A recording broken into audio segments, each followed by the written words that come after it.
১৯ বছর পর বাবার কবর জিয়ারত করলেন তারেক রহমান। জিয়ারত শেষে জাতীয় স্মৃতিসৌধের দিকে যাচ্ছেন। এর আগে সর্বশেষ ২০০৬ সালের ১ সেপ্টেম্বর বিএনপির প্রতিষ্ঠা বার্ষিকীতে তিনি শহীদ রাষ্ট্রপতি জিয়াউর রহমানের মাজারে শ্রদ্ধা জানিয়েছিলেন। জুম্মার নামাজ শেষে তিনি গুলশানের বাসভবন থেকে সরাসরি রাজধানীর শেরেবাংলা নগরে যান এবং বাবার কবর জিয়ারত করেন।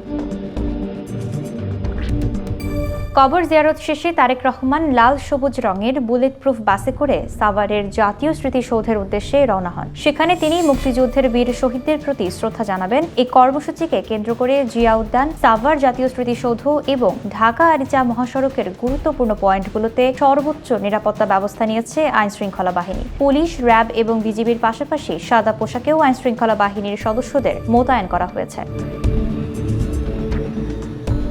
সাভার গণপূর্ত বিভাগের পক্ষ থেকে জানানো হয়েছে, ইতোমধ্যে গণপূর্ত অধিদপ্তর স্মৃতিসৌধ পরিষ্কার পরিচ্ছন্নের কাজ সম্পন্ন করেছে। তারেক রহমানের আগমন উপলক্ষে সাভার জুড়ে উৎসবের আমেজ বিরাজ করছে। স্থানীয় বিএনপি এবং অঙ্গ সংগঠনের নেতাদের দাবি, শুক্রবার স্মৃতিসৌধ এলাকায় ৫০,০০০-এর বেশি মানুষের গণজমায়েতের প্রস্তুতি চলছে। বিভিন্ন এলাকা থেকে নেতাকর্মীরা প্রিয় নেতাকে এক নজর দেখার আশায় সাভারমুখী মহাসড়কে অবস্থান নিচ্ছেন।